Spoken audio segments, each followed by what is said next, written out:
आज अपने मस्त वीडियो बनाने वाले हैं। उसमें हम ये देखेंगे कि ग्लूकागोन 3 हाइड्रोलेज एंजाइम को एक्टिवेट करता है। नाम याद रखिए आप, एक ग्लूकोज 6 फॉस्फेटेस, एक फ्रुक्टोज 1,6 बिसफॉस्फेटेस दूसरे नंबर पे, और तीसरे नंबर पे फ्रुक्टोज 2,6 बिसफॉस्फेटेस।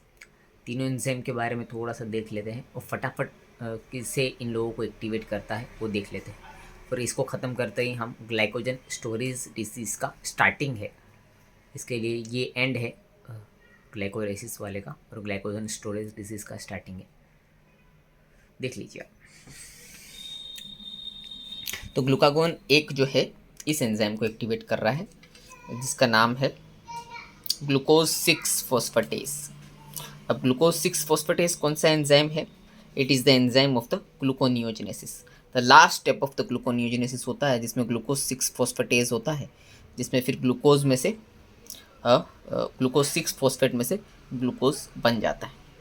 ठीक है, और ये जो है कैटाबॉलिक रिएक्शन है, माइटोकॉन्ड्रिया एंड साइटोप्लाज्म में होती है। ग्लाइकोलाइसिस 2 प्रोसेस में होती है, फास्टिंग स्टेट में, स्टार्वेशन स्टेट में होती है। ग्लूकागोन उसे एक्टिवेट करता है, ठीक है, और डीफॉस्फोराइलेशन स्टेट में होती है।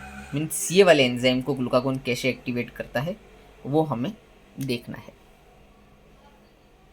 ये एंजाइम का नाम है ग्लूकोज 6 फॉस्फेटेस। कैसे भी एक्टिवेट होती है, अभी इसे एक्टिवेट करते हैं।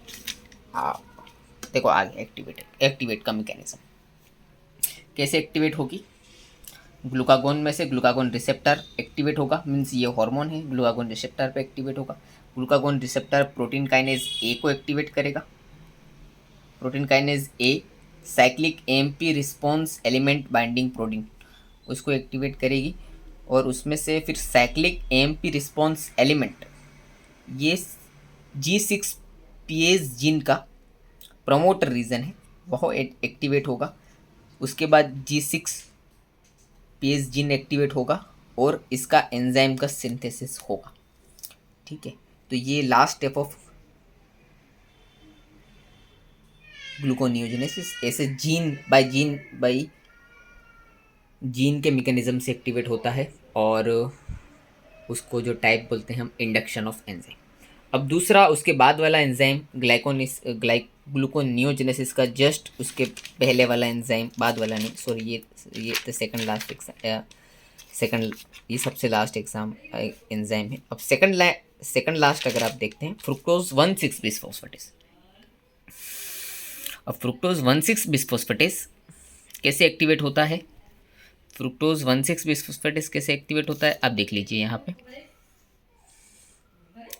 वो भी ग्लूकागोन की वजह से एक्टिवेट होता है, सेम उसी तरह से। कैसे एक्टिवेट होगा देखिए, ग्लूकागोन रिसेप्टर, फिर उसके बाद साइक्लिक एएमपी, साइक्लिक एएमपी के बाद प्रोटीन काइनेज ए एक्टिवेट करेगा CREB, cyclic AMP receptor elemental protein. ठीक है, CREB cyclic AMP receptor elemental binding protein transcription factor, और फिर उसके बाद वो एक्टिवेट करेगा प्रमोटर रीजन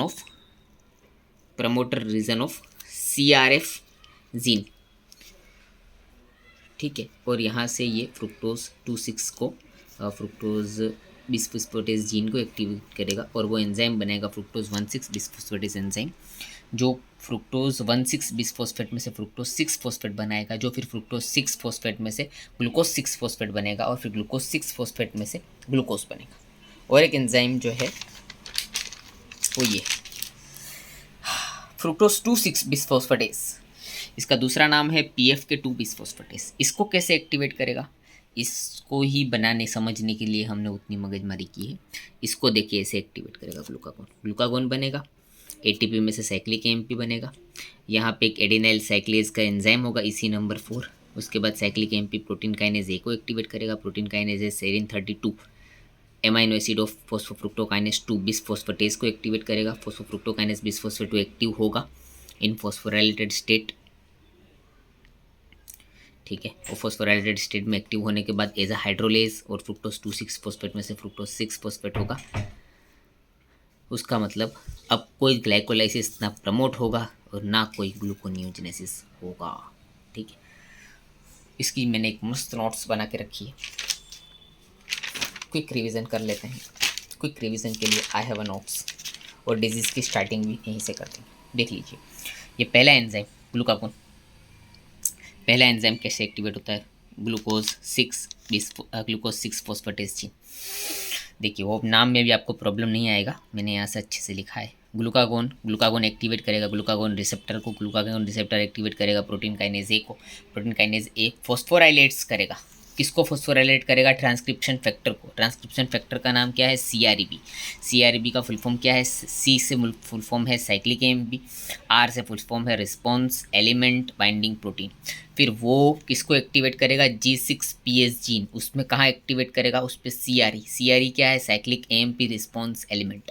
और उसके अभी कौन से रीजन पे, प्रमोटर रीजन में। उस पर क्या होगा, जीन एक्टिवेट होगा और एंजाइम का सिंथेसिस होगा और ग्लूकोज 6 फॉस्फेट में से ग्लूकोज मिलेगा, मीन्स ब्लड स्ट्रीम में भूखे को खाना मिलेगा।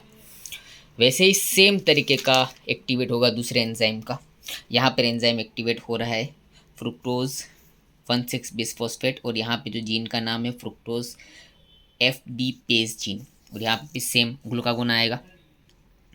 On hepatocyte activate the cyclic AMP, protein kinase A phosphorylate करेगा CREB क्या है, ट्रांसक्रिप्शन फैक्टर है, उसका फुल फॉर्म क्या है, cyclic AMP response element binding protein.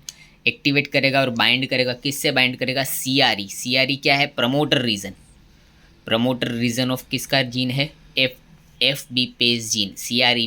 CRE of the FBPase gene से बाइंड करेगा और उसका एक्सप्रेशन बढ़ेगा। एक्सप्रेशन बढ़ने के बाद क्या होगा, सिंथेसिस होगा। किसका सिंथेसिस होगा, फ्रुक्टोज 1,6 बिसफॉस्फेटेज एंजाइम का। और वो क्या करेगा, फ्रुक्टोज 1,6 बिसफॉस्फेट में से फ्रुक्टोज 6 फॉस्फेट बनाएगा, जो आके जाके ग्लूकोज 6 फॉस्फेट और फिर ग्लूकोज, मीन्स भूखे को खाना मिलेगा। ये दोनों जो है आके जाके ग्लूकोनियोजेनेसिस कराएंगे। अब तीसरा जो हमारा है,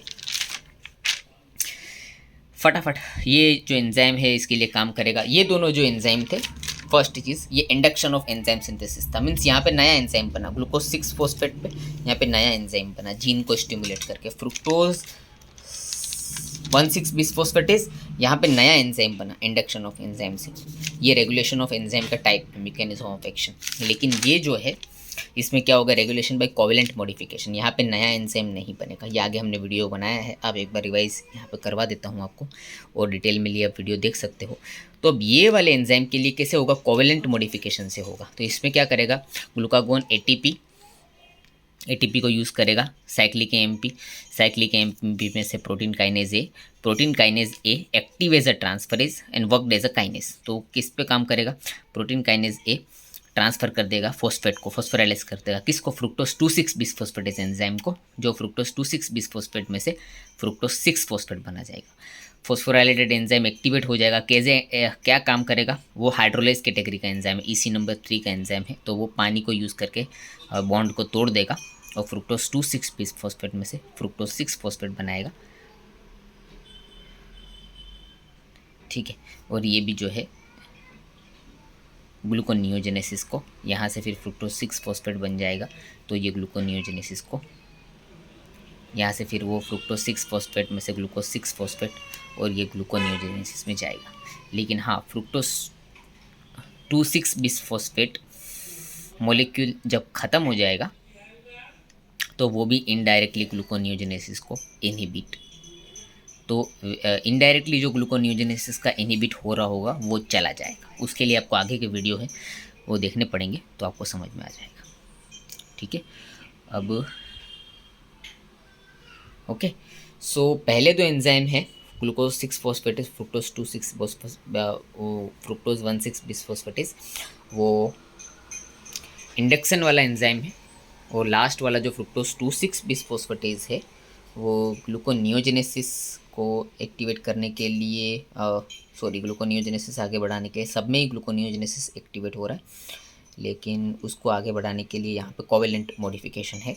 ठीक है, और आपको डिटेल में किस एंजाइम से क्या होगा उसमें आप ये वाला एपिसोड देख लीजिए हमारा, जिसमें आपका ग्लूकोज और फ्रुक्टोज कहाँ कौन सा एंजाइम कब इनिबिट हो रहा है, ये पूरा इस वाले वीडियो में है। वो आपको प्लेलिस्ट में मिल जाएगा, आप ढूंढ के देख सकते हैं। Okay, so thank you.